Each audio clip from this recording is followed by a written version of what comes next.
Bab 911. Akhirnya suami dan istri. Carmelo menatap bayi perempuannya dan merasa emosional. Dia tidak pernah melihatnya mengenakan apapun yang mirip gaun sejak dia berusia 4 tahun.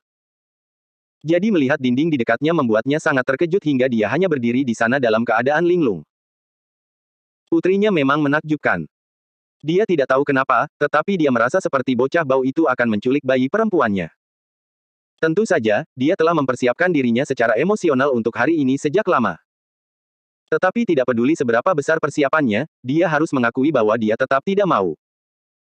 Meskipun ia mencintai semua anaknya, sebagai orang tua, akan selalu ada satu yang menjadi favorit Anda. Dan Penelope, singkatnya, adalah gadis kesayangan ayahnya. Jadi bagaimana emosinya hampir meluap saat air mata mencoba keluar dari matanya. Sialan. Terakhir kali dia menangis adalah saat dia masih bayi, dan kini matanya mulai basah. Pada saat ini, semua adegan dirinya sejak kecil hingga sekarang terlintas di benaknya setiap kali dia melangkah. Dia merasa sangat bangga terhadapnya dan bahkan lebih bahagia karena mendapat kesempatan langka ini untuk mengantarkan bayinya menuju altar. Penelope menatapnya, tersenyum dan memegang tangannya. Sudah saatnya ayah pengantin wanita mengantarnya masuk. Ayah, penampilanmu bagus. Hahaha. Kamu anak kecil, bukankah seharusnya aku yang mengatakan hal itu? Kau benar. Pujilah aku kalau begitu. Air mata Carmelo kembali mengalir. Mendesah. Putrinya benar-benar tahu cara menghancurkan momen ajaib. Dengan itu, sebagaimana telah dilatih, mereka perlahan melangkah ke dalam gedung berbentuk kubah sambil mengikuti irama musik. Semua orang yang ada di dalam kubah raksasa itu menoleh dan merasa kagum. Seperti yang diharapkan dari ratu mereka, bahkan ketika memilih pakaian pengantin yang aneh, dia tetap berhasil membuatnya terlihat mudah dan gagah. Jantung Santa berdebar kencang saat melihat penampilannya yang memukau. Bagaimana seseorang bisa begitu cantik? Astaga! Mudah-mudahan dia mengucapkan dialognya dengan benar karena ketika dia menatapnya, pikirannya menjadi kosong. Tak lama kemudian, Penelope telah mencapai garis depan bersama Carmelo. Dengan itu, upacara resmi dimulai.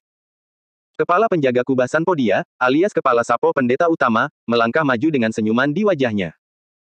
Dan tahukah Anda, alih-alih meminta seseorang mendekatkan megafon ke mulutnya seperti biasa. Kali ini, salah satu anggota Baimardian ada di sisinya sambil memegang mikrofon. Kepala sapo membuka buku-buku pernikahan yang dicetak dan mulai membacanya. Yang terkasih.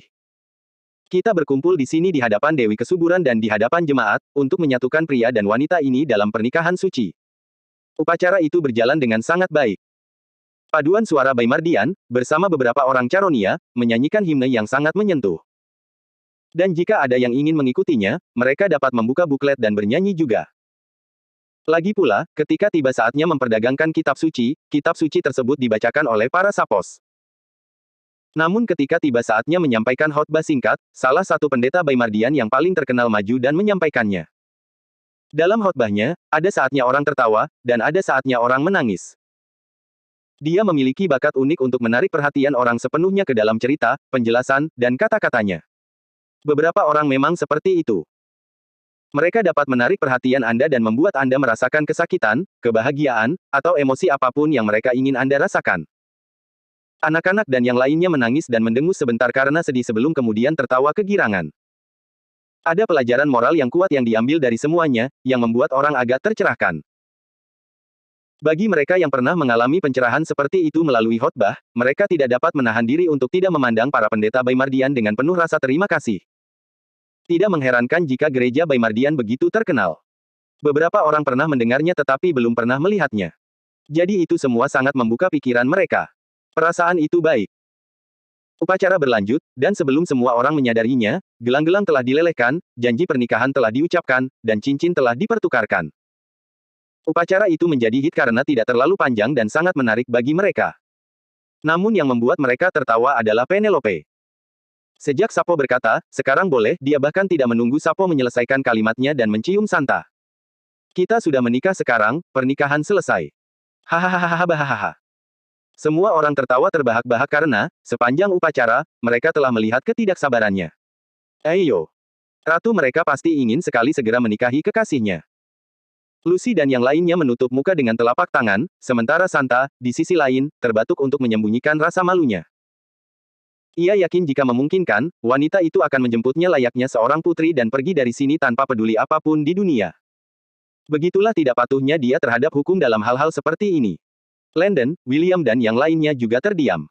Mereka memandang Santa dan tersenyum main-main. Dengan seekor kucing liar sebagai istrinya, tak diragukan lagi bahwa kawan mereka di sini akan menjadi yang terbawah, sementara dia akan menjadi yang teratas. Bukan berarti mereka sedang berpadu, toh. Penelope adalah satu-satunya yang memujinya dengan baik. Bajingan suka main-main ini butuh istri yang tegas, bukan istri yang manis dan lembut. Mengapa? Karena mereka pun harus mengakui bahwa Sinterklas terlalu berlebihan. Duke Walter Hamilton, ayah Santa, juga berpikiran sama. Putra terakhirnya benar-benar luar biasa. Namun dengan adanya Penelope di sini, ia yakin bahwa putranya akan selalu berada di jalan yang benar. Lihat saja bagaimana dia memaksanya makan makanan sehat, sehingga dia jadi kurus. Bukan ukuran tubuh Santa yang membuatnya khawatir, ayahnya.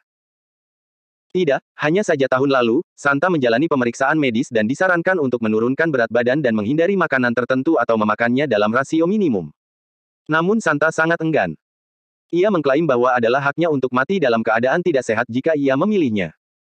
Ia bahkan mendengar si bodoh itu mengancam akan melarikan diri seperti anak kecil. Dan dia hampir melakukannya, kalau saja Penelope tidak menangkapnya dan menyeretnya kembali di tengah malam. Tentu saja dia tahu si bodoh itu tidak benar-benar ingin melarikan diri. Sebaliknya, dia berencana untuk menyelinap keluar dan makan sepuasnya. Setelah kejadian itu, Penelope memutuskan untuk tetap tinggal di tempat itu tanpa keluar rumah selama 2 bulan, menjalani lebih banyak pelatihan militer karena ia tampak begitu bebas. Duke Walter merasa bahwa si bodoh itu membutuhkan istri yang tangguh. Dan Penelope hanyalah itu. Semua orang pun setuju pada masalah ini. Pernikahan telah resmi berakhir, meninggalkan semua orang sangat senang. Tetapi bagi Landon, dia tahu bahwa saatnya telah tiba. Musuh ada di sini. Landon tersenyum sambil menatap pintu. 3, 2, 1. Bam. Pintu-pintu besar itu dipaksa terbuka, dan masuklah aliran musuh dengan senjata di tangan mereka. Din din din din din. Seperti mimpi buruk yang tak berujung, mereka menyerbu masuk dengan percaya diri sambil membuat beberapa tamu ketakutan. Tidak ada seorang pun yang bodoh. Bahkan anak berusia 5 tahun pun dapat merasakan dan melihat situasi dengan jelas. Landon berteriak keras, semuanya, turun. Dalam sekejap, banyak yang jatuh ke lantai dan bahkan mencoba bersembunyi di bawah bangku di sana. Apa yang terjadi? Siapakah pria-pria itu? Dewi kesuburan yang manis. Siapa yang ingin menyakiti ratu kita? Set. Berhenti bicara. Musuh mungkin marah. Para tamu yang ketakutan tidak berani berbicara dengan suara keras karena takut menarik perhatian. Karena orang-orangnya merunduk, seluruh kejadian tampak seperti situasi penyanderaan pada umumnya. Namun dalam situasi di mana Landon, William dan yang lainnya seharusnya takut, mereka hanya melirik para penyusup ini seperti udara. Landon, khususnya, terkekeh melihat sikap mereka yang terlalu percaya diri. Sejak dia mengetahui rencana mereka, dia mulai mengambil tindakan. Dia tahu mereka hanya akan menyerang setelah pernikahan selesai. Mengapa? Karena mereka ingin Penelope dan yang lainnya menurunkan kewaspadaan dan rasa aman mereka terhadap siapapun yang dengan kekerasan mengacaukan pernikahan mereka. Setiap orang biasa akan waspada terhadap keadaan suatu peristiwa, juga pada saat-saat yang paling krusial. Tetapi setelah semuanya selesai, orang biasanya merasa rileks secara tidak sadar.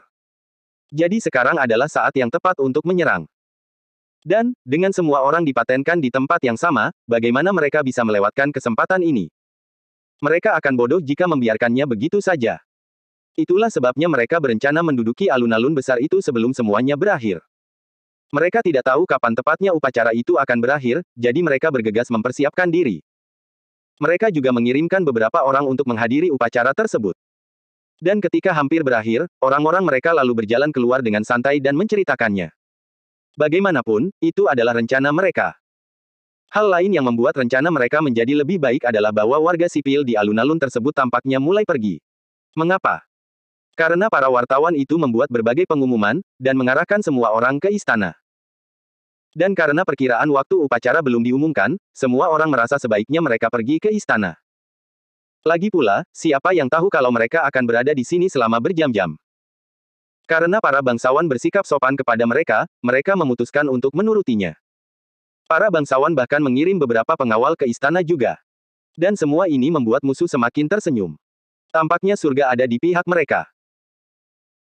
Tetapi mereka tidak tahu bahwa warga sipil yang tinggal di sana sebenarnya adalah tentara, pengawal Caronia lainnya, anak buah William, dan semua orang lainnya yang menyamar, yang semuanya mengenakan pakaian biasa di atas seragam mereka.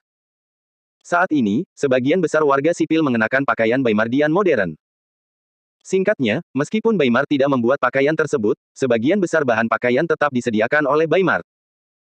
Baimar menjual bermeter-meter kain pakaian, benang, jarum, renda, dan sebagainya dalam berbagai warna. Jadi pelaut lokal bisa membuat pakaian mereka sendiri untuk dijual juga, di sini, di Carona. Faktanya, ada yang hanya membeli bahan-bahannya dan memberikannya kepada penjahit di sini, yang kemudian akan mengukur tubuh mereka dan menjahit pakaian. Dan tentu saja, beberapa ibu rumah tangga menjahit pakaian dengan tangan. Semua ini menghasilkan pakaian berkualitas lebih baik untuk semua musim. Jadi, tidak ada yang mengenakan pakaian seperti karung lagi. Itu sudah sangat ketinggalan zaman bagi mereka saat itu.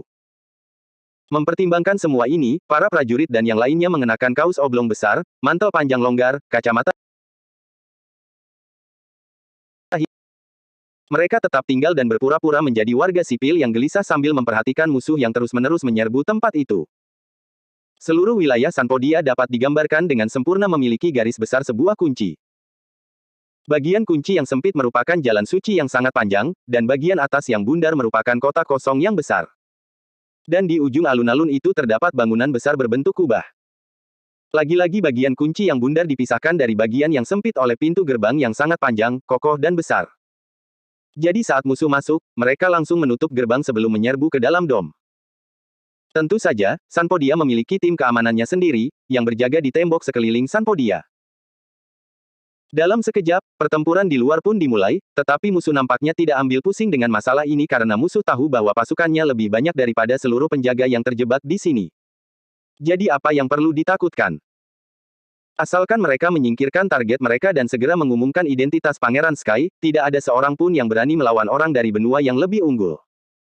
Orang-orang harus dengan terpaksa menundukkan kepala dan melepaskannya, bahkan jika mereka tidak menginginkannya. Begitulah perang. Pemenangnya akan mendapat rampasan, dan di era ini, orang-orang ini, lebih dari siapapun, memahami hal ini. Maka, 150.000 penjaga-penjaga kuil datang, bersama 20.000 orang dari tim Pangeran Sky. Mayoritas tetap berada di alun-alun. Seluruh anak buah Sky dan beberapa orang dari kuil menyerbu kubah. Benar sekali. Mereka merasa tidak terkalahkan saat ini. Sementara itu, di dalam kubah, Penelope mencibir dan langsung melepaskan bagian bawah gaunnya yang bisa dilepas. Itu benar. Dia merobek bagian bawah yang terlalu mengembang, memperlihatkan sepenuhnya celana putih ketat dan sarung pedang putihnya.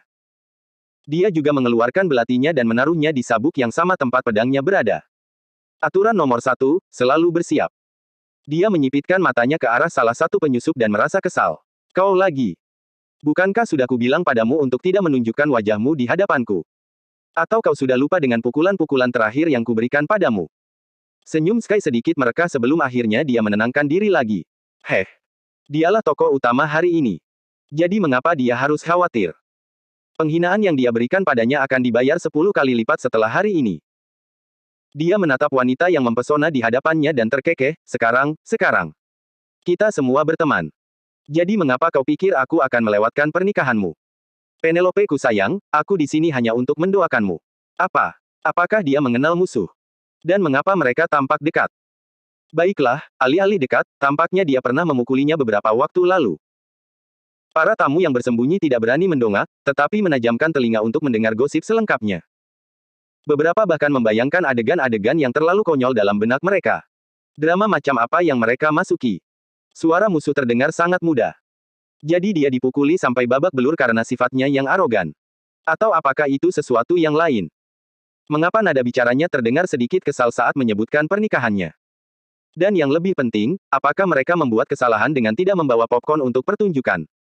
Landon memandang Sky dengan jijik. Pria itu telah kehilangan kesempatan sempurna untuk menghiburnya. Alangkah hebatnya jika dia datang saat para sapo dan pendeta bertanya apakah ada yang keberatan dengan pernikahan itu. Landon ingin melihat adegan, saya keberatan. Hilang sudah ekspektasi dramanya. Namun sementara dia larut dalam kekecewaan, Penelope malah larut dalam amarah. Kamu bilang kamu ke sini untuk mendoakanku, tapi kenapa aku merasa sebaliknya? Kau benar-benar punya cara yang aneh untuk menunjukkan harapan baikmu. Katanya sambil menatap dingin ke arah banyak pria bersenjata. Dasar bodoh, aku ingin memperjelas satu hal. Karena kau sudah muncul di hadapanku lagi, maka jangan salahkan aku karena menghajarmu lagi. Ucapnya sambil meretakkan buku-buku jarinya. Hahaha. Penelope, Penelope, Penelope, Penelope. Tahukah kamu, aku dengar kamu orangnya sangat terus terang, tapi aku tidak menyangka kalau sejelas ini. Sky melangkah maju. Sementara itu, Santa dan teman-temannya berdiri di hadapan Penelope. Sky terkekeh, kau menganggapku idiot. Tapi tampaknya kaulah yang tidak bisa memahami situasimu saat ini. Kau lihat, gerbang Sanpodia ditutup, dengan semua anak buahku di sini. Saat ini, orang-orang kami sedang bertempur di luar dengan pengawal Anda yang sedikit jumlahnya sementara kami di sini hanya untuk menyelesaikan pekerjaan. Sekarang. Jangan menatapku seperti itu. Saya sudah tahu berapa banyak penjaga yang akan ada di sini dan telah mempersiapkan diri untuk hari ini sejak lama. Lagi pula, kau tidak mengira aku akan membiarkanmu hidup setelah kau menolak lamaranku, kan? Tidak. Sekalipun Anda hidup setelah hari ini, Anda masih jauh dari kehidupan gemilang Anda saat ini. Jadi saya sarankan Anda untuk menahan amarah Anda dan memohon kepada saya jika Anda atau orang lain ingin keluar dari situasi ini. Hahaha. Landon, William dan bahkan para penjaga, pendeta dan semua orang lainnya tertawa. Sky bahkan lebih bingung dari sebelumnya. Apakah ketakutan dan keterkejutan membuat orang-orang ini menjadi gila? Dan apa yang lucu? Anda. Landon menatapnya dengan nada main-main, katakan padaku Pangeran Sky, apakah kau benar-benar berpikir bahwa kami tidak tahu apa yang tengah kau rencanakan? Omong kosong. Tidak mungkin. Kau jelas-jelas mengada-ada sekarang. Wajah Sky berubah tak percaya. Tidak mungkin. Bagaimana mereka bisa tahu? Kuil Drakmus sangat kuat, dan para anggotanya tidak akan pernah mengkhianati kuil, bahkan saat menghadapi kematian. Jadi bagaimana mereka bisa tahu? Lupakan tentang anak buahnya yang membocorkan rencana apapun, karena sejak mereka memberitahunya tentang rencana itu. Anak buahnya telah dikurung di kuil di hutan dan tidak pernah pergi sejak saat itu. Sekali lagi, untuk misi ini, kuil telah mengirimkan penjaga yang paling mereka percaya untuk menangani masalah tersebut. Orang-orang ini sangat setia dan tidak berani mengkhianati kuil. Jadi mereka tidak mungkin membocorkan apapun. Selain itu, kuil itu sendiri tidak pernah kalah dalam pertempuran. Jadi, dia tahu bahwa pertempuran ini sudah di tangan. Kalau begitu, Penelope dan yang lainnya mungkin hanya mencoba menakut-nakuti dia agar mundur. Sky memandang mereka dan mencibir. Usaha yang bagus, tetapi dia tidak mau mempercayainya. Adapun primata kuil Yao, dia hanya mengamati dalam diam sambil mengamati ekspresi mereka, seolah mencoba melihat apakah mereka menggertak atau tidak. Mungkinkah mereka benar-benar mengetahui serangan itu? Yah, entah mereka tahu atau tidak, kuil itu sudah menjebak mereka sendiri. Jadi mereka tidak punya pilihan selain bertarung. Landon mengangkat bahunya, percaya atau tidak, kami sudah menunggumu. Dan sekarang kau sudah di sini, akan sangat tidak sopan jika kami menunjukkan keramahan kepadamu, bukan? Keriuhan. Seketika, setelah mendapat isyarat tangan Landon, beberapa prajurit Baymardian yang saat itu bersembunyi di tengah para tamu, berdiri dan mengarahkan senjata mereka ke arah musuh. Bersamaan dengan itu, yang lain berlarian keluar dari lorong di sisi altar, tempat para sapos pendeta seharusnya masuk dan keluar. Sekali lagi, yang lain tampak jatuh dari sekian banyak dekorasi di atas. Apaan nih? Apakah mereka ada di sana sepanjang waktu? Mereka mengecat tubuh dan pakaian mereka agar menyatu dengan tempat itu dan duduk di atas batu-batu tulis tebal yang tinggi yang ada di sana sebagai dekorasi. Sekali lagi, papan-papan tulis itu biasanya ada di sana, untuk saat-saat ketika tempat itu perlu didekorasi ulang oleh tukang cat dan sebagainya. Batu-batu tulis itu berfungsi sebagai penopang bangunan kubah yang sangat besar, yang tingginya mencapai 3 lantai. Dan selama ini, para pria itu berada di sana dengan tali bunga yang terikat erat di tubuh mereka. Seperti pembunuh, mereka memutuskan untuk mengambil risiko dan melompat turun dengan senjata di tangan mereka. Sial, semuanya sangat keren. Dan para tamu yang kini berani mendongak setelah mendengar kata-kata Landon merasa kagum dengan tindakan para prajurit itu. Luar biasa. Mereka merasa seperti sedang menonton film pembunuh. Tentu saja. Pada saat yang sama, Penelope dan yang lainnya menghunus pedang mereka, dan anak buah mereka pun menampakkan diri. Sekarang, pestanya telah selesai. Adrian menyipitkan matanya pada Yao. Semuanya, ingat rencananya. Carmelo, Samuel, Duke Walter. Anak buahmu akan fokus melindungi para tamu. Tentu saja, gadis-gadis kesayangan kita, Lucy, Ava, Lucia, Ruby, dan Grace, juga akan melakukan yang terbaik untuk melindungi masyarakat, keluarga Sapo, dan para pendeta Baymardian juga. Cucu perempuan, aku tahu kamu sungguh ingin menghajar si bodoh, Sky, yang telah memerintahkan pesta pernikahanmu, jadi kamu akan melawan mereka. Cucu menantu yang tidak berguna, Santa, kamu akan bekerja sama dengan si bocah nakal Landon, dan si bocah nakal lainnya, William, untuk mengalahkan musuh di sini. Sedangkan saya, Mitchell, Andrew dan Jarvis. Sesuai rencana, kalian akan bergabung dalam pertempuran di luar. Sudah saatnya kita tunjukkan kepada orang-orang idiot ini apa yang akan terjadi jika mereka berani melawan kita. Benar. Dengan itu, pertempuran resmi dimulai. Landon memandang Yao sebelum memfokuskan perhatiannya pada Santa dan William. Batu, kertas, gunting. Pap pap pap pap. Sialan. Kenapa kamu selalu beruntung? Aku benar-benar ingin melawan bajingan itu. Santa menggerutu, sementara William hanya menggelengkan kepalanya tanpa daya. Sudah diputuskan. Landon akan melawan bos besar. Semua unit menyerang. Landon berlari cepat ke arah Yao. Namun, anak buah Yao menyerbu untuk melindunginya. Beraninya bajingan ini memandang rendah mereka. Lupakan semua pintu masuk mencolok yang mereka lihat sebelumnya. Mereka masih menghitung bahwa jumlah mereka lebih banyak daripada prajurit dan penjaga yang muncul dalam kubah besar itu. Jadi apa yang perlu ditakutkan? Adapun urusan di luar sana, di alun-alun, selama ini mereka sudah menugaskan mata-mata untuk mengawasi berapa banyak penjaga yang akan ditempatkan di sana. Dan tepat sebelum pernikahan, mereka juga tahu berapa banyak penjaga yang ada di dinding Sanpodia. Jadi mereka benar-benar mengalahkan lawan mereka dalam jumlah. Tetapi yang tidak mereka sadari ialah kendaraan militer yang datang dan parkir di alun-alun sejak pukul 6 pagi, membawa prajurit dan senjata tambahan yang siap bertempur. Lagi pula, mengenai tongkat hitam yang dipegang musuh-musuh mereka, mereka telah mendengarnya sebelumnya. Konon katanya jika salah satu berdiri cukup dekat, bagian depan tongkat itu akan menyerang dan melompat ke korbannya, membuatnya gemetar seperti ayam. Rupanya, senjata itu dapat membuat seseorang terguncang dan gemetar seolah tersambar petir. Jadi yang harus mereka lakukan adalah dengan hati-hati menghindari dan memprediksi di mana proyektil benda kenyal itu akan mendarat, dan sisanya adalah sejarah. Yao dan mereka yang melindunginya menatap Landon yang mendekat dengan wajah puas. Nak, beraninya kau mencoba menyentuh primata suci kami Yao. Kau akan membayar atas penghinaanmu. Semua musuh menggunakan belati pembunuh, mirip dengan milik Elektra dalam film Elektra.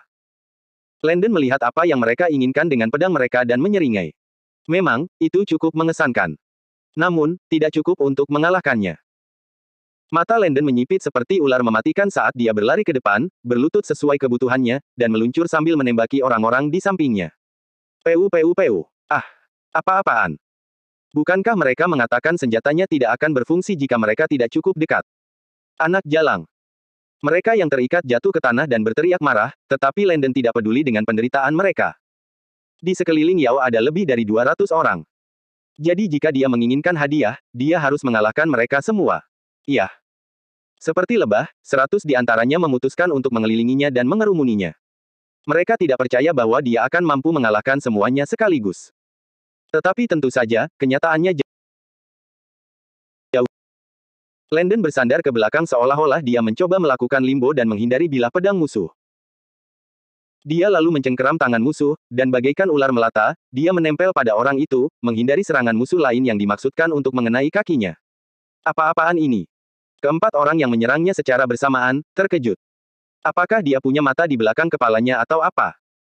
Tidak peduli bagaimana mereka menyerang, dia dengan fleksibel menghindarinya sambil memukuli mereka. Landon mencengkeram tangan musuh.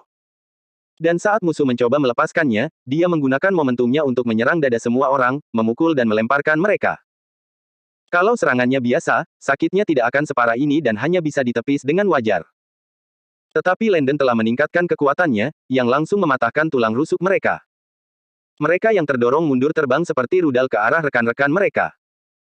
Bagi rekan-rekan mereka yang malang yang tertimpa benda seperti pin bowling, mereka merasakan bagai tertimpa tiang runtuhan, bahkan ada yang meninggal karenanya. Bam! Astaga! Mereka yang selamat terbatuk dan memuntahkan banyak darah karena merasakan seluruh organ dalam mereka rusak. Kekuatan semacam ini membuat hati mereka hancur. Kekuatan semacam ini melampaui kekuatan orang biasa. Bagaimana bajingan ini berlatih hingga menjadi begitu kuat? Terbuat dari apakah tulang-tulangnya? Pada titik ini, mereka sungguh meragukan seluruh keberadaan mereka. Bukankah ini agak terlalu dibesar-besarkan? Bukankah informasi tersebut mengatakan bahwa Yang Mulia Landon Barn hanya cukup kuat? Sialan. Mereka ingin protes. Tangkap. Landon mengisi senjatanya dengan tenang sambil berhati-hati menghindari serangan lebih lanjut. Tampaknya para penjaga kuil telah menghilangkan ekspresi puas diri mereka dan mulai menanggapi hal ini dengan serius karena sekarang, mereka menunjukkan kemampuan terbaik mereka. Hiyah. Pedang datang dari segala arah, semuanya dengan harapan dapat mencabik-cabik Landon. Dan bagaikan seorang profesional dalam film bela diri, ia menunduk, melompat, mencondongkan tubuh ke samping dan bahkan berhasil berjalan di belakang lawannya dengan santai, seolah-olah ia tidak menggunakan kekuatan penuhnya. Yang memang benar. Perbuatannya membuat lawan-lawannya menggertakkan gigi dengan marah dan merasa dipandang rendah. Kamu, mati aja. Gaya pedang meraj. Lentera Phoenix. Serangan petir. Mereka semua bergegas ke arahnya, setiap orang menargetkan setidaknya satu bagian tubuh utamanya. Baik lengan kirinya atau kaki kanannya, semuanya menjadi sasaran. Huff. Mereka ingin melihat bagaimana dia bisa keluar dari ini. Landon tersenyum. Dan ketika serangan sudah sangat dekat, dia melompat ke udara dengan cepat, menyebabkan mereka saling menusuk. Semua orang terbelalak karena terkejut. Bagaimana? Bagaimana dia bisa lolos tanpa terluka? Lompatan kilat macam apa itu? Dia melompat ketika serangan mereka hanya beberapa detik darinya. Dan jika mereka sendiri yang mencobanya, mereka akan kesulitan untuk melarikan diri dan akan tetap berakhir dengan penuh luka-luka. Tetapi dia ada di sana, tanpa ada goresan di tubuhnya. Bagaimana itu mungkin? Tidak, siapa gurunya? Ini adalah pertanyaan sebenarnya yang ada dalam pikiran mereka. Landon jungkir balik di udara sambil melepaskan beberapa tembakan dengan peredam suaranya. Waktu bermain sudah berakhir. Pipi. Ah. Darah berceceran di mana-mana dan seluruh tempat tampak sangat mengerikan. Yao memandang tindakannya dengan tak percaya. Ini bukan apa yang ia bayangkan. Apakah mereka akan kalah? Apakah kuil akan kalah untuk pertama kalinya?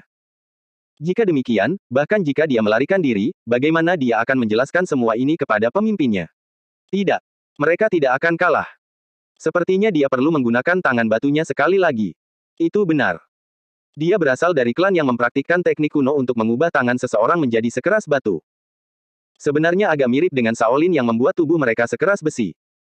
Namun, metode kuno klannya jauh lebih kasar dan hanya digunakan di tangan mereka. Dia pernah mematahkan tengkorak seseorang, yang menyebabkannya berada dalam kondisi vegetatif. Jadi dia sangat percaya diri dengan tinjunya. Yang ia butuhkan hanyalah satu pukulan, dan itu saja. Yao menyipitkan matanya pada Landon. Wah, jangan salahkan aku karena bersikap kejam. Dan sementara ini terjadi, Penelope dan gengnya akhirnya berhasil menembus kelompok Sky. Sekarang, waktunya telah tiba untuk mengajari badut sombong ini, seperti yang dijanjikan. Siapa yang memintanya muncul di hadapannya lagi? Huff. Hanya dirinya sendiri yang harus disalahkan. Penelope dengan tenang berjalan menuju Sky. Seperti yang kukatakan, setiap kali aku melihatmu, kau akan dipukuli. Sayang sekali, Anda tidak mau belajar. Sky mendengus, heh. Kok kamu bisa yakin kalau aku yang akan dipukuli? Tidak seperti terakhir kali, aku bersikap lunak padamu.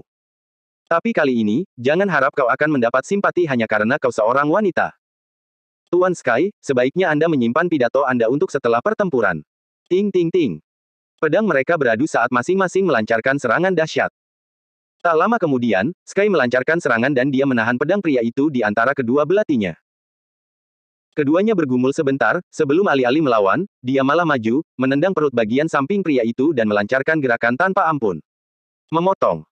Darah menetes dari pipi kiri Sky dan perlahan mendekati mulutnya. Dia menjilat darah itu, dan matanya menjadi lebih dingin. Apakah wanita jalang ini baru saja memberinya tanda di wajahnya yang sedang menghasilkan uang?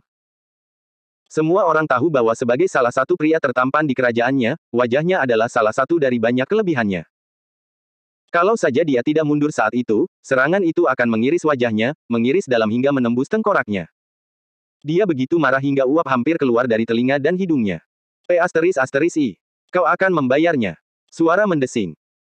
Sky mengayunkan pedangnya ke kiri, kanan, dan tengah dengan sekuat tenaga dan sebenarnya sedang memberi Penelope sedikit tantangan. Namun itu bukanlah sesuatu yang tidak dapat ia tangani. Sky melangkah maju dan bersiap melancarkan serangan diam-diam dengan terlebih dahulu menendang perutnya, membuatnya merunduk, lalu menusuk lehernya dengan cepat. Dan saat dia memulai rencananya, Penelope juga punya pikirannya sendiri. Dia menjatuhkan diri ke tanah, menangkap kakinya, dan menariknya ke depan, membuatnya kehilangan pusat gravitasinya. Dari sana, dia mengarahkan kaki kanannya di antara kedua kaki pria itu, mencengkeram kakinya dengan tangannya, dan memutar tubuhnya, menyebabkan pria itu terbalik dari punggungnya ke perutnya. Dan sementara dia berbaring tengkurap, dia mulai bersandar ke belakang, memberikan tekanan pada tong-tongnya yang bengkok. Itu benar. Dia melakukan gerakan penembak jitu WWE yang terkenal. Begitu sakitnya sampai-sampai dia mulai mengetuk-ngetuk tanah sambil tengkurap, seolah-olah mencoba menyerah dalam pertandingan. Wajahnya memerah. Dia benar-benar merasa seperti kakinya bisa patah kapan saja, membuatnya lumpuh. Serangan berat semacam ini membuat seluruh kepalanya terasa pusing dan dia mulai merasakan mati rasa di bagian bawah. Sudah berakhir. Sudah berakhir. Si jalang ini akan melumpuhkannya. Hai. Minggir sekarang juga. Ah. Bajingan. Kamu. Aku Pangeran Veinita. Rakyatku tidak akan pernah membiarkanmu pergi. Tetapi jika kau berhenti sekarang, aku bisa memaafkanmu. Biarkan aku pergi sekarang. Mendengarkan suaranya yang menyebalkan, Penelope semakin marah. Dia bersandar ke belakang, menciptakan lebih banyak tekanan pada kaki rajutannya, yang hampir membuat jantungnya berhenti berdetak. Retakan. F***. Di mana suara kakinya berderak. Wanita jalang ini gila. Ayah. Dia mengetuk tanah berkali-kali seakan memohon belas kasihan. Sakitnya sungguh tak tertahankan. Rasanya seperti ada yang merogoh tubuhnya, mencengkeram jantungnya dan terus-menerus menghancurkannya, membuat napasnya serak. Wanita, bisakah kau setidaknya bertarung denganku secara adil? Dalam pikirannya, dia curang. Namun yang dilupakannya adalah bahwa semua hal adil dalam perang. Dia memandang anak buahnya yang juga sedang sibuk bertempur, dan dalam hati berdoa agar salah satu di antara mereka segera datang dan menyelamatkannya dari wanita buas itu. Kenapa kalian belum selesai? T. Akhirnya, Penelope bangkit dan membebaskannya. Tetapi seluruh kakinya mati rasa, jadi yang bisa ia lakukan hanyalah mencoba merangkak menjauh dari wanita mengerikan ini. Dan coba bayangkan, dia hampir menjadi istrinya. Dia mencoba merangkak secepat yang ia bisa. Tetapi bagaimana mungkin semudah itu untuk menjauh darinya? Penelope melompat ke udara dan mengarahkan sikunya untuk mendarat di punggungnya. Yang tersisa hanyalah seseorang yang mengatakan, watch out, yang terkenal di WWE. Bam. Oh. Para tamu undangan pernikahan yang menonton sungguh berharap mereka punya popcorn sekarang. Ratu mereka sungguh hebat. Penelope merasa senang dan santai, karena ia hanya ingin menghajar orang tolol ini sampai babak belur. Dan setiap kali dia melakukannya, para tamu akan berseru seolah-olah mereka sedang menonton pertunjukan. Beberapa ibu juga mengambil camilan coklat dan kacang kecil yang mereka simpan untuk anak-anak mereka selama upacara karena mereka tidak tahu berapa lama waktu yang dibutuhkan. Faktanya, mereka malah terkejut ketika upacara itu hanya memakan waktu 1 jam 10 menit. Itu cukup singkat dan sangat menghibur. Sekarang, mereka memakan camilan dan bahkan meminum jus kotak, meninggalkan Carmelo, Lucy, dan lainnya yang melindungi mereka terdiam. Apakah kalian pikir kalian datang ke sini untuk sebuah pertunjukan? Tidakkah kamu lihat bahwa kamu berada dalam posisi berbahaya sekarang? Hanya saja para tamu tidak menganggap hal itu terlalu berbahaya karena orang bodoh pun dapat melihat bahwa musuh sedang kalah. Dan itu sangat buruk. Sebelumnya, ketika mereka melihat bagaimana serangan Landon langsung membuat orang-orang terlempar, mereka juga merasa kagum. Mereka terus menyaksikan adegan pertempuran dengan penuh kegembiraan sambil melihat orang-orang yang melakukan aksi-aksi yang luar biasa. Dan ratu mereka tidak mengecewakan mereka. Setelah menyikut punggung lelaki malang itu dengan keras, dia kemudian membantu lelaki itu berdiri, meninju wajahnya, membuatnya pusing. Pada titik ini, mereka berdiri berhadapan. Dia kemudian meletakkan tangan kanan pria itu di atas kepalanya, mencengkeram celananya dan mengangkatnya lurus ke atas ke udara. Benar sekali. Dia melakukan gerakan penghancur otak ala WWE. Dan sementara dia berada tegak lurus di udara, dia kemudian bersandar ke belakang, menjatuhkannya ke lantai dengan menyedihkan. Bam. Oh. Sial. Kau baru saja melihatnya. Ratu kita luar biasa. Heh. Orang ini mungkin sudah belajar dari kesalahannya sekarang. Huff. Benar sekali. Siapa yang menyuruhnya melawan ratu kita? Lihat. Sekarang, dia melemparkannya ke udara. Dan sekarang, dia menendang tubuhnya dengan keras. Bam. Oh. Itu pasti menyakitkan. Sky, yang saat itu sedang menerima hantaman dahsyat, benar-benar ingin menggali lubang dan mengubur kepalanya di sana. Kalau kabar bahwa seorang gadis memukulinya sampai tersiar sampai ke kerajaannya, di manakah mukanya? Sungguh memalukan. Penonton tidak peduli dengan tindakannya dan tersenyum riang saat melihat kekalahannya. Pada saat yang sama, beberapa lainnya dengan cepat mengambil adegan aksi lainnya. Lihat. Yang Mulia Landon akhirnya mencapai orang yang dilindungi semua orang. Tidak diragukan lagi. Dia bos terakhir. Tangkap dia, Yang Mulia. Tunjukkan padanya apa yang kamu punya. Carmelo dan yang lainnya melihat tanpa daya. Bisakah kalian menanggapi ini dengan serius? Lihat. Yang Mulia akan segera melawan bos terakhir. Tangkap dia, Yang Mulia. Tunjukkan padanya apa yang kamu punya. Ya, Yang Mulia. Pukul dia dengan pukulan kiri. Dan pukulan kanan. Ah, Yang Mulia sangat keren. Bu. Anda memblokir pertandingan. Bungkukkan badan sedikit. Bu. Carmelo, Lucy dan yang lainnya sudah menyerah pada tamu-tamu ini. Para tamu bahkan menyuruh beberapa penjaga untuk menurunkan diri sehingga mereka bisa menonton. Apa yang mereka pikir ini? Apakah mereka pikir mereka sedang menonton acara olahraga atau semacamnya? Mendesah. Lupakan saja.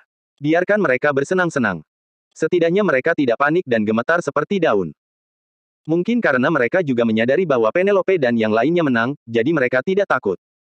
Sebenarnya, sejak Landon mengatakan itu, mereka sudah siap. Sekali lagi, sejak para prajurit muncul dan turun seperti mata-mata, para tamu merasa yakin. Mereka menenangkan diri dan menonton pertunjukan itu, meninggalkan Carmelo dan orang-orang lain yang menangkap mereka tak berdaya. Baiklah, mungkin sebaiknya ia membiarkan mereka begitu saja. Dengan itu, dia fokus ke medan perang sambil menjaga rakyat. Apa lagi yang dapat dia lakukan? Yao dengan tenang menatap Landon sambil melangkah maju perlahan seolah-olah dia adalah seorang master tersembunyi. Manusia bodoh. Tahukah kau siapa lawanmu? Landon, yang hendak berlari dan meninjunya, berhenti sejenak. Mengapa penjahat selalu merasa perlu memberikan seluruh autobiografinya sebelum bertarung? Dan mengapa orang ini memanggilnya si mortal yang bodoh? Apakah orang ini mengira dirinya abadi atau bagaimana? Yah, mungkin kuil telah mencuci otaknya untuk percaya hal itu. Siapa tahu? Meskipun demikian, dia juga penasaran dan bersemangat untuk mendengar apa yang akan dikatakan pria itu. Sebaiknya ada latar belakang cerita atau pengungkapan plot yang bagus, atau dia akan memaksimalkan kekuatannya untuk membunuh bajingan itu dalam satu pukulan. Melihat Landon terdiam, Yoa berpikir kata-katanya telah mempengaruhinya. Karena dari sudut pandang manapun, Landon hanyalah seorang anak muda berusia 19 tahun. Dan bila dibandingkan dengan dirinya sendiri, yang telah bertarung puluhan tahun dan tidak pernah kalah satu kali pun, peluangnya berpihak padanya. Jadi siapapun akan takut dengan penampilannya yang kekar, ototnya, bahkan kemampuannya. Manusia bodoh. Akulah primata Yao yang sangat kuat dari kuil Drakmus, sebuah perkumpulan rahasia yang lebih kuat dari kekaisaran manapun di benua Paino. Kami adalah masa depan. Dan tentu saja, cacing kecil seperti Anda mungkin belum pernah mendengar tentang kehebatan kami. Mengapa? Karena kamu tidak layak. Landon diam-diam memutar matanya, tentu saja, terserah. Melihat Landon menundukkan kepalanya, Yao mengira Landon sedang memikirkannya dan mungkin merasa takut. Jadi dia merasa lebih percaya diri. Sebagai seorang primata yang terkenal, aku ingin kau tahu bahwa keberadaanku adalah sesuatu yang tidak dapat dipahami oleh manusia biasa sepertimu. Seraya Yao berbicara, dia melangkah mendekati bangku kayu, mencengkeram salah satu bagiannya, dan meremukkannya. Gila, apa? Mereka yang menonton terbelalak kaget. Apakah dia baru saja menghancurkan kayu tebal seakan-akan dia sedang menghancurkan keripik renyah? Beberapa bahkan meludahkan jus dan makanan karena tidak percaya. Apakah kamu melihat itu? Saya tahu dia adalah bos terakhir. Beracun, beracun. Orang ini terlalu jahat, kan? F***. Saya hampir melompat karena tak percaya. Apa yang barusan saya lihat? Apakah kita yakin kalau dia manusia? Omong kosong. Apa yang kamu tahu? Semua bos terakhir seperti ini. Saat Anda membaca novel dan buku cerita Baimardian, Anda akan tahu apa yang sedang kami bicarakan. Sebagai seorang ahli dalam hal semacam ini, saya harus setuju dengan apa yang dikatakan orang ini. Saya bahkan akan merekomendasikan Anda untuk membaca buku Baimardian berjudul Tales of Oda Nobunaga. Ini adalah buku klasik yang harus dibaca semua orang. Di sana, Anda akan tahu segalanya tentang bos terakhir. Hei, apa yang kamu lakukan? Kenapa kamu memegang pena dan kertas? Tentu saja untuk menceritakan kisah yang luar biasa ini. Saya seorang penulis Caronian, dan pertarungan ini harus direkam dan dijadikan buku. Jika memungkinkan, saya ingin bekerja sama dengan studio di Baimard dan membuatnya menjadi film. Sialan. Jangan ganggu aku. Teman-teman, teman-teman, teman-teman. Fokus. Saya lebih khawatir pada Yang Mulia Landon Barn. Apakah dia mampu mengalahkan monster seperti itu? Bagaimana kalau dia dicengkeram dan dihancurkan seperti itu? Omong kosong. Beginilah cara protagonis selalu berakhir mengalahkan bos terakhir. Menurutku. Hati semua orang hancur saat mereka menyaksikan film live action itu di depan mata mereka. Anda sebaiknya percaya bahwa kisah ini niscaya akan diceritakan kembali dari generasi ke generasi. Yao tersenyum lebar setelah menghancurkan sebagian bangku kayu. Rasanya seperti jari-jarinya tergigit oleh bangku tersebut karena orang dapat melihat dengan jelas garis besar jari-jarinya pada bangku kayu yang rusak. Manusia fana, apakah kau tahu apa yang akan terjadi jika aku mencengkerammu seperti ini? Aku pernah melihat tipu daya kecilmu sebelumnya, saat kau mengirim anak buahku terbang. Awalnya, saya tidak tahu bagaimana Anda melakukannya. Namun, sekarang saya melakukannya. Saya dengar kalian, para Baimardian, gemar memakai trik sulap dan ilusi untuk mengelabui orang lain. Sekarang melihat betapa takutnya kamu menghadapiku, hanya semakin membuktikan kecurigaanku bahwa kamu tidak lebih dari seorang penipu. Meski begitu, aku tetap tidak akan meremehkanmu. Tapi aku harus katakan padamu, jika dihadapkan dengan kekuatan mentah yang sesungguhnya, tipu muslihat kecilmu itu tidak ada apa-apanya. Landon tercengang. Apakah kepala orang ini terisi air? Atau apakah dia mati-matian ingin meyakinkan dirinya sendiri bahwa kuilnya tidak akan pernah kalah? Sobat, aku pernah mematahkan tulang rusuk beberapa orang, membuat mereka terpental, bahkan ada yang meninggal. Jadi, di mana tepatnya dia menggunakan trik sulap? Penyangkalan adalah hal yang sangat kuat. Sepertinya dia harus membangunkan orang ini untuk menghadapi kenyataan. Dengan itu, Landon melihat sekelilingnya, menemukan beberapa pedang, mengumpulkannya menjadi satu dan memegang bilah pedangnya. Gores. Bilah besi itu hancur, meninggalkan Yao dan juga para penonton dalam keadaan terkejut. A derajat 0 A derajat. Aku akan pergi. Yang mulia Landon luar biasa. Hahaha. Bukankah sudah kukatakan bahwa Yang Mulia akan mampu mengalahkan bos terakhir? F***. Awalnya, melihat bos terakhir menghancurkanku membuatku berpikir bahwa dia orang yang hebat. Tetapi sekarang, melihat Yang Mulia menghancurkan tumpukan pedang dengan satu tangan membuat saya menyadari bahwa bos terakhir tidak begitu mengesankan sama sekali. Yang Mulia Landon menghancurkan besi menjadi serbuk besi kecil, oke. Itu seperti bubuk besi. Jadi, bagaimana perbandingannya dengan bos terakhir? Yang Mulia sungguh perkasa. Yang Mulia, tolong kalahkan orang bodoh ini. Beraninya dia melawan tokoh utama. Tidak. Aku harus benar-benar menangkap adegan ini untuk novelku. Yang Mulia, mohon jangan selesaikan pertandingan ini dengan cepat. Saya butuh bahan tulisan yang cukup untuk menciptakan sebuah mahakarya. Sekarang, di mana aku tadi? Kamu. Yao tidak dapat mempercayai matanya. Apakah musuhnya juga abadi? Tumbuh di kuil, hanya orang abadi yang bisa menjadi primata. Itu benar. Primata lainnya juga memiliki kekuatan di atas kemampuan manusia. Dalam pikirannya.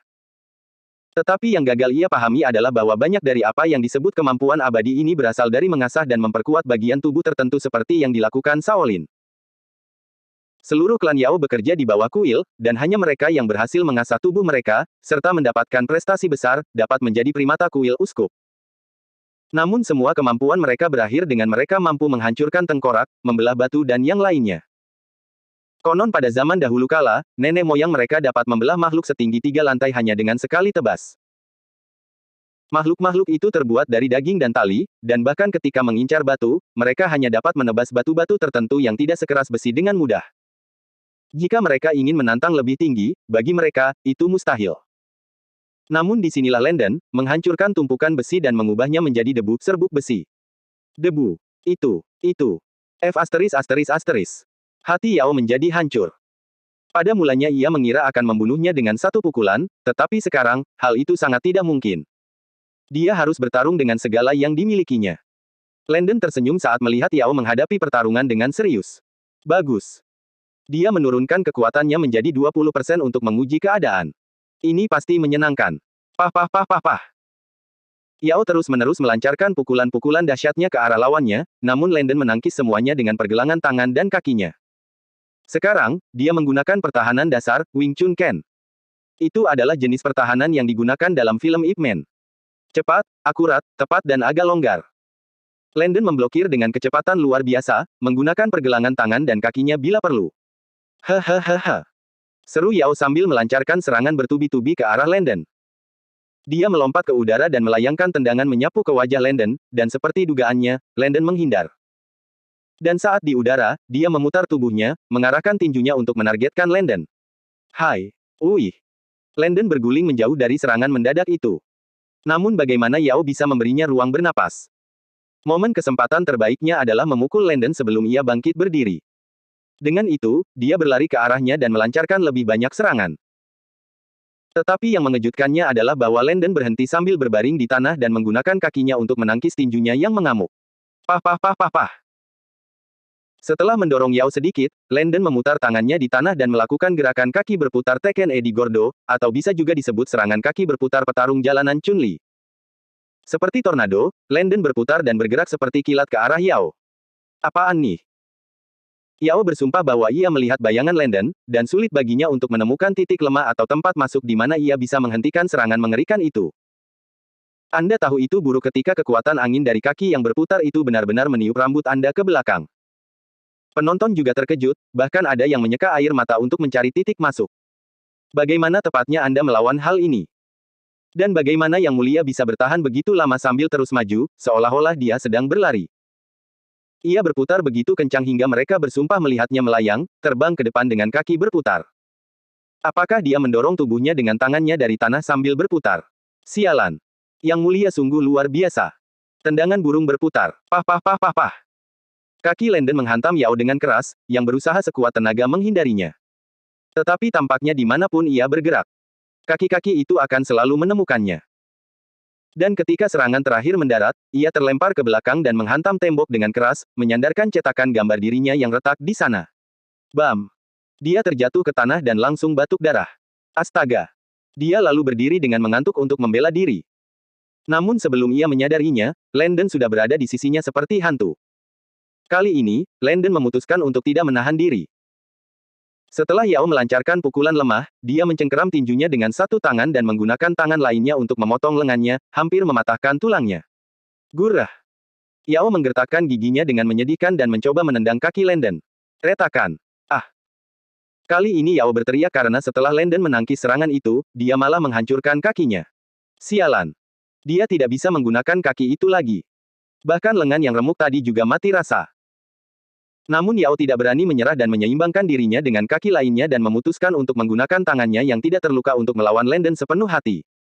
Mati! Pap! Landon menangkap tinjunya dan menendang dadanya, membuatnya terpental. Tidak, tidak, tidak, tidak, tidak. Berhentilah untukku. Jangan lagi. Bam! F asteris asteris asteris. Sakitnya sungguh tak tertahankan. Dan saat dia jatuh ke tanah, menyeretnya dengan satu tangan dan terus-menerus menyerangnya tanpa ada waktu tersisa. Pada titik ini, mereka yang menonton tidak dapat menahan rasa kasihan pada pria itu. Dia hanya harus melawan tokoh utama. Lagi pula, dalam cerita Baimardian, apakah bos terakhir tidak belajar apapun? Beristirahatlah dalam damai, saudara. Bam! Cukup, manusia rendahan. Bam! Tidak tidak tidak. Aku bilang berhenti. Bam bam bam. Kau. Lebih baik kau berhenti demi aku, atau kuilku tidak akan membiarkanmu pergi. Landon berhenti, membuat Yao yang kehilangan gigi dan mulutnya berdarah tersenyum. Iya, benar. Jika kau terus maju, kuilku tidak akan membiarkanmu pergi. Landon, yang tampak tenggelam dalam pikirannya, terkekeh, saya tidak suka mengatakan ini kepada Anda, Tuan Yao, tetapi kuil Anda sudah tidak ada lagi. Senyum Yao membeku, kamu. Apa maksudmu? Sederhana saja. Kami telah menghancurkan semua markas kuilmu belum lama ini. Pupil mata Yao melebar, itu tidak mungkin. Kuil tersebut telah berdiri selama berabad-abad dan memiliki akar yang dalam pada Yodan dan Deiferus. Jadi bagaimana bisa dihapuskan, katakanlah begitu saja. Mustahil. Yao menggelengkan kepalanya karena tidak percaya sementara Landon mengangkat bahunya. Percaya atau tidak, saat Anda melakukan perjalanan ke sini, kami bergerak cepat dan menghancurkan kuil Anda. Kamu diam. Itu tidak mungkin. Oh. Percaya atau tidak, kuil berharga Anda telah hilang. Dari percakapan yang didengarnya kemarin, dia tahu bahwa Yao berasal dari salah satu pangkalan di Yodan. Jadi dia mulai menyebutkan nama-nama lokasi pangkalan, yang membuat Yao ketakutan setengah mati. Bagaimana dia tahu? Apakah kuil itu sungguh hilang? Tidak. Dia harus melarikan diri dari sini dan memastikan sendiri semuanya. Dengan begitu, jika itu bohong, maka dia harus memperingatkan semua orang tentang kekuatan Baimart yang sebenarnya. F asteris asteris asteris. Kuil yang hendak mengambil alih Baimart telah lama dikirim. Ia hanya berharap itu akan cukup untuk menghadapi Baimart. Dan kalaupun ada, dia harus segera memberitahu para tetua dan pemimpin untuk mengirim bala bantuan. Ini bisa jadi krisis terbesar yang pernah dihadapi kuil itu. Info mereka salah. Semuanya salah. Orang Baimardian ini tidak lemah. Mereka hanya tukang berpura-pura ulung. Tidak. Dia harus memperingatkan semua orang. Orang-orang Baimardian ini tidak selembut kelihatannya. Sialan. Mereka salah. Mereka sangat, sangat, sangat salah. Dengan pikiran itu, Yao menyeret tubuhnya yang pincang secepat yang ia bisa untuk berusaha melarikan diri. Dan meskipun Landon bisa menghentikannya, dia memilih untuk tidak melakukannya dan berjalan dengan tenang di belakang Yao. Karena si idiot itu sangat ingin melihat apa yang terjadi di luar, lalu mengapa tidak menunjukkannya kepadanya. Sungguh konyol jika dia pernah berpikir bahwa dia akan mampu melarikan diri. Sebagian penonton pun ada yang tergoda untuk ikut, namun para pengawal menyuruh mereka untuk tetap di tempat hingga pertempuran baik di dalam maupun di alun-alun berakhir. Jadi mereka hanya bisa menyaksikan aksi itu meninggalkan pandangan mereka dengan menyedihkan. Tentu saja, karena mereka tidak bisa mengikuti, mereka fokus pada pertarungan lain. Itu Yang Mulia William dari Arkadina, benar. Sial, dia kuat sekali. F***. Saya merasa kasihan pada lawan-lawannya. Dia benar-benar kekuatan yang mengerikan untuk disaksikan. Ah, Duke Benjamin Hamilton juga tidak buruk. Lihat saja bagaimana dia menangkap kedua orang jahat itu. Benar-benar brutal, tapi entah bagaimana menyenangkan. Aku tahu, benar. Dia sangat pandai menggunakan semua elemen dan objek di sekitar ruangan. Gaya bertarungnya mengingatkan saya pada karakter Jackie Chan dalam film Bayar Mawardi, The Young Master. Iya, saya juga sudah menonton film itu. Aktor Gerald Homan memerankan Jackie Chan dalam film itu. Luar biasa. Teman-teman, menurutku kita harus memberi peringkat pada favorit terluar. Untuk posisi pertama, meskipun saya mencintai Ratu, kita harus jujur. Yang Mulia Landon bisa mengubah besi menjadi debu, jadi dia pasti yang terbaik. HMHM. Diikuti oleh Ratu. Oh. Yang ketiga adalah Yang Mulia William, dan yang keempat adalah Adipati Benjamin. Mustahil. Saya lebih menyukai gaya bertarung Duke Benjamin. Yang ketiga harusnya dia, lalu Yang Mulia William. Apakah kalian semua buta? Lihat orang Baymardian itu. Tidakkah Anda lihat bahwa dia benar-benar melawan 10 orang sekaligus? Dia jelas di posisi ketiga. Tidak, apakah kau sudah lupa gerakan yang dilakukan Putri Lucy saat mengumpulkan kita? Dia seharusnya berada di posisi keempat. Iya, tapi kau juga lupa bagaimana Raja Carmelo mengangkat orang itu ke udara dan mematahkan punggungnya dengan lututnya. Dia seharusnya berada di posisi kedua. Tunggu, kurasa tak adil untuk memberi peringkat pertempuran karena kita tidak bisa melihat bagaimana keadaan orang luar. Sialan. Saya ingin melihatnya. Maka di tengah-tengah pertempuran di mana para prajurit yang tak terhitung jumlahnya bertempur dengan gagah berani, para penonton berdebat siapa yang terbaik di antara mereka. Sementara itu, Yao akhirnya berhasil menyeret dirinya melintasi kubah besar itu. Akhirnya, dia sampai di pintu. Tetapi apa yang dilihatnya hampir membuatnya terkena serangan jantung. Apa yang terjadi? Ledakan. Di. Senapan mesin meletus, dan granat tangan kecil dilemparkan ke arah anak buahnya tanpa ampun, menciptakan kepulan asap kecil, yang tidak sebesar atau setebal asap yang berasal dari tank atau meriam. Meski begitu, efeknya cukup untuk membuat wajah Yao menjadi pucat. Tentu saja senjata yang digunakan adalah senjata yang tidak akan menimbulkan kerusakan berarti pada struktur bangunan. Bagaimanapun, ini adalah tempat pemujaan bagi Dewi kesayangan bangsa Caronia. Jadi bagaimana mungkin mereka berpikir untuk menghancurkannya? Mereka berperilaku baik dan menggunakan senjata api, senapan mesin, dan sebagainya. Kadang-kadang, mereka bahkan meluncurkan gas air mata dan bom asap ke dalam ruangan di dalam tembok. Ruangan-ruangan ini biasanya mengarah ke tangga yang akan membawa seseorang ke puncak tembok. Ah, perutku sudah hilang. Ada lubang besar di perutku. Saya tidak bisa mendengar apapun. Apa yang terjadi padaku? Saya tidak bisa mendengar apapun. Orang-orang ini menggunakan sihir. Ini adalah sesuatu yang tidak dapat kita lawan. Apa yang terjadi? Yao berlutut putus asa setelah melihat pemandangan kacau di hadapannya. Anak buahnya berlari ke kiri, ke kanan, dan ke segala arah dalam kebingungan total namun terbunuh oleh beberapa anak panah tak terlihat. Tidak terlihat karena tidak ada anak panah yang menancap di tubuh mereka setelah mereka mati. Seluruh lapangan menjadi merah karena darah perlahan-lahan memenuhi lipatan di tanah. Udara terasa busuk dan terbakar. Dan mayat yang tak terhitung jumlahnya sudah cukup untuk membuat orang bergidik. Dan hal yang paling meresahkan bagi Yao adalah bahwa mereka adalah anak buahnya. Ia berpikir bahwa ia bisa berharap dan menyuruh mereka mundur dan melarikan diri dari sini secepat yang ia bisa. Tetapi situasi di hadapannya memberitahunya bahwa hal itu hampir mustahil. Mengapa menjadi seperti ini? Tidak. Dia harus memberitahu kuil. Mereka perlu tahu. Landon, yang telah mengamati Yao, terkekeh melihat kegilaannya yang mulai muncul. Dia tahu tatapan itu. Itu adalah sesuatu yang telah dilihatnya berkali-kali. Yup. Orang-orang hampir kehilangan kendali. Bagi Yao, ini adalah kekalahan pertamanya. Pendek kata, dalam benak Yao, ia sudah dapat membayangkan dirinya tercatat sebagai orang pertama yang menyebabkan runtuhnya kuil.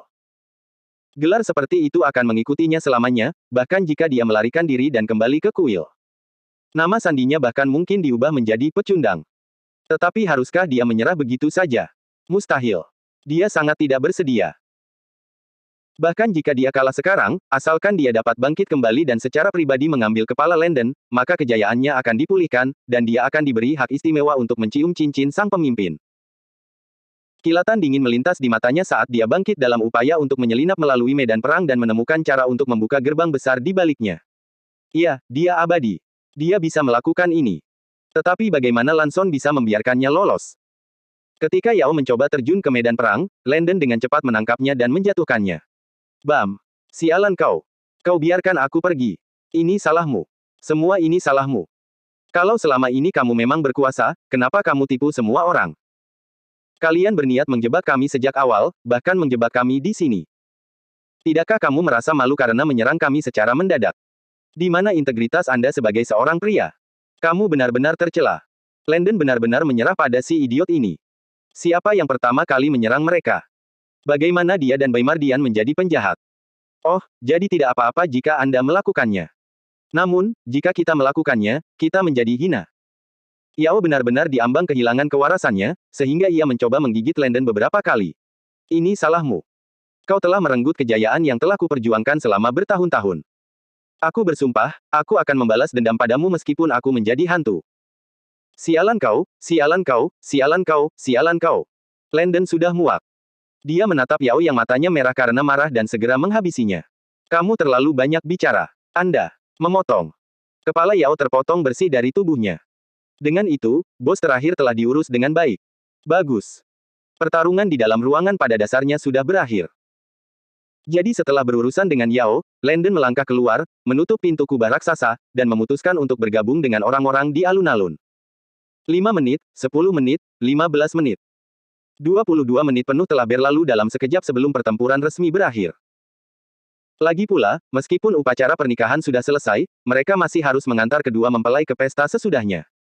Jadi mereka harus mempercepatnya.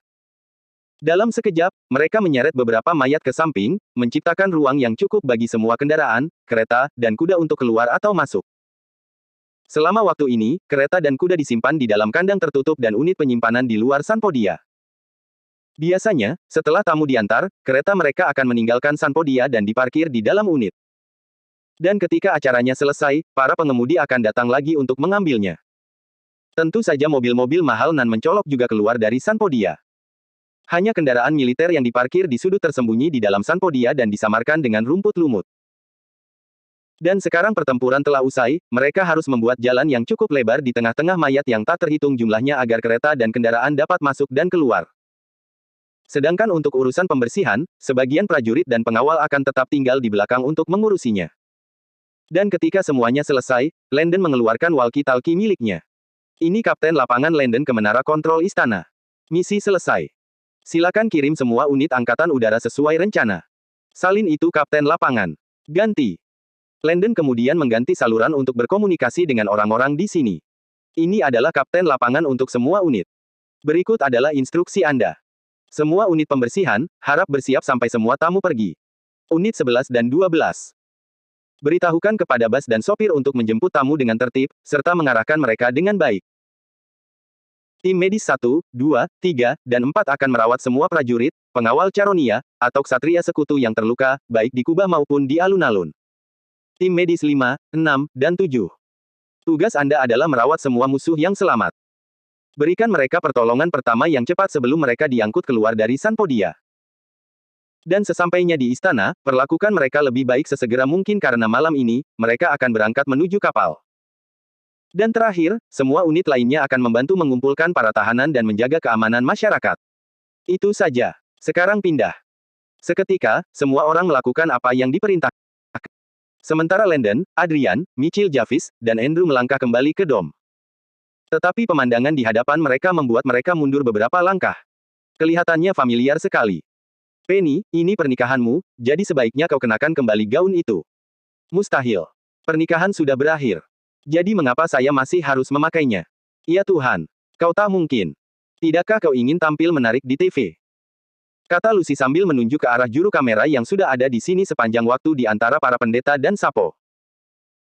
Para juru kamera tidak dapat mendengar apa yang mereka katakan, tetapi dia dapat memahami dilema mereka karena mereka semua menunjuk ke arah gaun itu berkali-kali.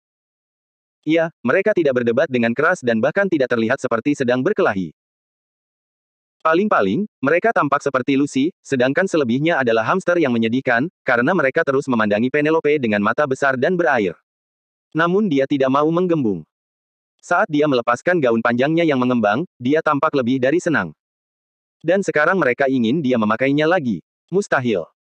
Dia duduk di kursi, menyilangkan kakinya dan tetap mengenakan celana putihnya yang berlumuran darah. Apa yang salah dengan pakaian yang dikenakannya? Beruntung bagi Lucy, dia telah memikirkan masalah tersebut dan menyimpan pakaian cadangan di salah satu kendaraan untuk Penelope dan gadis-gadis lain berganti pakaian. Lagi pula, pakaian mereka sangat berlumuran darah, seolah-olah mereka keluar dari film horor. Dan dari apa yang dia ketahui, dalam perjalanan ke istana, mereka harus melambaikan tangan dan memperlihatkan pakaian mereka di tempat terbuka. Jadi jika mereka beredar seperti monster yang berlumuran darah, bukankah itu terlalu buruk? Tak peduli apapun, ia harus membuat pernikahan sahabatnya menjadi pembicaraan tahun ini. Meski sahabatnya itu tak peduli. Siapa yang memintanya menjadi teman baik Penelope? Lucy menyipitkan matanya, menatap Landon dan yang lainnya, lalu beralih ke mode glamor. Seluruh auranya berubah. Saya butuh sopir untuk mengambil perlengkapan rias dan pakaian di mobil. Saya juga membutuhkan salah satu kendaraan untuk perubahan pakaian. Tidak, lupakan saja. Bawa saja barang-barangnya ke sini, dan kita akan menggunakan ruangan di belakang altar untuk berganti pakaian. Ini darurat. Jadi aku yakin Dewi Kesuburan tidak akan keberatan, kan? Kata Lucy sambil menatap para pendeta Sapo, yang mengangguk tanpa sadar. Apakah itu hanya imajinasi mereka atau dia hanya menjadi sedikit menakutkan dalam sepersekian detik? Lucy menarik kembali pandangannya dan mengangguk. Baiklah. Kita akan menggunakan kamar-kamar itu. Juga, kamu, Benji, William dan yang lainnya butuh perubahan sebelum kita meninggalkan tempat ini juga. Beruntungnya kalian semua, para gadis dan saya secara pribadi merencanakan momen ini. Jujur saja, kalian semua sudah dewasa. Jadi mengapa Anda tidak dapat memikirkan hal-hal ini? Apakah kamu mencoba merusak pernikahan temanku? Dia berkata sambil meletakkan tangannya di pinggulnya. Landon dan yang lainnya. Baiklah, apa yang kamu tunggu? Jangan hanya berdiri di sana. Cepatlah dan lompat ke sana. Ya, Bu. Jawab mereka kecut. Dan ketika mereka pergi, mereka semua menepuk bahu Landon. Bro, aku tidak menyangka kamu bertunangan dengan seorang pejuang. Siapa yang tahu kalau dia punya bakat itu? Percayalah padaku, demi kebaikanmu sendiri, belajarlah mendengarkan calon istrimu. Nak, melihat dirimu, aku tidak pernah membayangkan ada orang yang mampu menaklukkanmu. Semoga berhasil, kata Adrian. Santa merasa sangat senang saat melihat Landon, jadi pacarmu juga menendang pantatmu. Jangan bandingkan aku dan kamu. Keadaan kita benar-benar berbeda. Pikir Landon sambil menatap Santa dengan tak berdaya. Begitu saja, Lucy dan gadis-gadis itu mendorong Penelope ke kamar di belakang, mencuci mukanya, menyisir rambutnya dan juga mengurus diri mereka sendiri dengan cepat. Waktu merupakan hal terpenting, jadi mereka bergerak bagaikan kilat. Tentu saja, para lelaki menggunakan ruang persiapan pendeta yang lain dan berganti juga. Sekarang semua sudah bersih dan siap berangkat, tibalah waktunya untuk memulai tahap 2. Mata Lucy berbinar penuh tekad. Segala sesuatunya harus sempurna. Dengan semua orang sudah siap, dan balon udara sudah ada di sana, akhirnya tibalah waktunya bagi mereka untuk berangkat. Lucy menoleh ke arah para tamu dan tersenyum hangat, seraya menatap ke arah kamera juga. Semuanya, terima kasih atas kesabaran kalian. Putri Lucy, tidak perlu berterima kasih kepada kami. Ya. Ini adalah pesta pernikahan terbaik yang pernah kami hadiri. Saya setuju. Rasanya seperti menonton film laga. Luar biasa. Ketika semua orang santai dan tidak terganggu, Penelope dan yang lainnya keluar dari kubah, diikuti oleh para tamu. Dan apa yang disaksikan orang banyak itu membuat mereka begitu tercengang hingga tidak dapat berkata apa-apa. Lihat. Balon besar. Dan di atasnya, orang-orang. Ibu Suci Kesuburan. Apakah orang-orang itu terbang? Hati mereka berdebar kencang, dan mulut mereka bergetar karena terkejut ketika melihat balon udara melayang di atas alun-alun yang sangat luas itu. Perlu diketahui bahwa balon udara diluncurkan pada pertengahan Agustus, dan saat itu masih bulan September. Jadi berita itu belum sampai ke ibu kota Carona. Melihat pemandangan ini melumpuhkan banyak di antara mereka, karena realitas mereka hancur oleh balon-balon terbang surgawi yang entah bagaimana dapat membawa orang-orang ke atas. Sebaliknya, anak-anak sudah sampai pada kesimpulan mengapa ia bisa terbang. Wah, benar-benar terbang. Mereka pasti menggunakan pixie dust dari Tinkerbell. Iya. Diceritakan dalam buku Peter Pan bahwa Tinkerbell membuat kapal terbang. Jadi jelas dialah yang melakukan ini. Tentu saja itu dia. Hei! Mungkin kita juga bisa terbang jika kita terus berpikir positif. Tidak, bodoh. Seseorang harus terlebih dahulu diakui oleh peri dan kemudian mendapatkan debu peri. Karena pikiran bahagia saja tidak akan membuat Anda terbang. Seri buku kedua bahkan mengatakan bocah hilang Ruffy mencoba hal itu dan tidak pernah terdengar lagi. Saya menduga dia meninggal. Jadi begini, pertama-tama kamu harus mendapatkan pengakuan dari peri. Ah. Tapi bagaimana kita melakukannya kalau mereka selalu tidak terlihat? Dengan berbuat baik dan menjadi layak. Benar sekali. Apa yang kamu katakan masuk akal. Aku bertanya-tanya apakah ada peri di sekitarku sekarang. Halo, Nona Peri. Saya baik-baik saja. Iya, Nona Peri. Keluarlah. Aku juga anak baik. Landon dan yang lainnya yang mendengar percakapan mereka hanya tertawa kecil. Nah, mereka bertanya-tanya bagaimana reaksi anak-anak ini saat mereka menaiki balon udara. Itu benar. Mereka membawa begitu banyak balon udara, dengan berbagai ukuran tempat duduk. Jadi mereka, bersama beberapa anak-anak, akan naik dan terbang sedikit rendah sambil melambai kepada orang-orang di bawah. Dan anak-anak juga akan bertugas melemparkan kelopak bunga. Tentu saja, setiap anak akan memiliki wali di dalamnya. Dan jika 4 anak atau lebih memiliki wali yang sama, itu lebih baik. Setelah memberitahu orang banyak bahwa anak-anak dan beberapa wali boleh naik, semua orang mulai menjadi gila. Kakak, seharusnya aku yang menjaga anak-anak. Lagi pula, anak-anak kita adalah sepupu. Dan mereka sangat mengenalku. Hal yang sama berlaku untukmu, Judith. Aku juga bisa menjaga anak-anakmu. Jadi serahkan saja ketujuh anak itu padaku.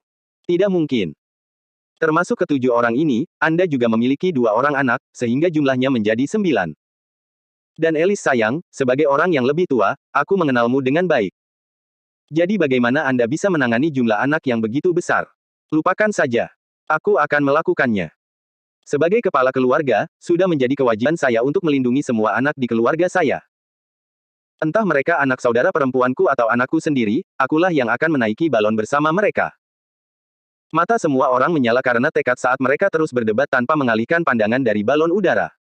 Lucu sekali. Ini mungkin suatu hal yang hanya terjadi sekali seumur hidup. Jadi bagaimana mungkin mereka tidak mau menaikinya? Pasangan yang baru menikah dan belum memiliki anak melihat balon-balon itu dan merasa ingin menangis.